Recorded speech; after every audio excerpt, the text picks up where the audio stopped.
Femeia și înșelatul.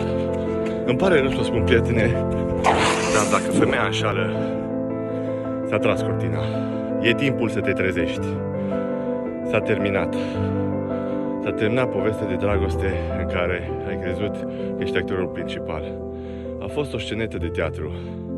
Una proastă, de altfel. Una dintre cele mai importante datorii într-o relație a unei femei este să-ți fie fidelă.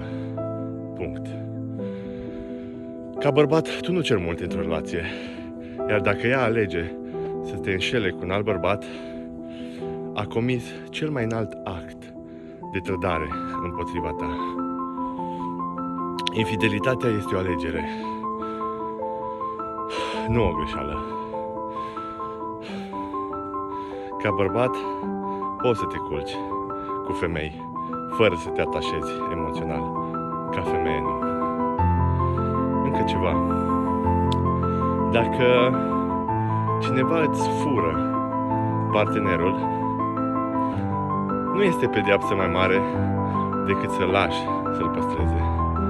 Tu cât de mult iubești?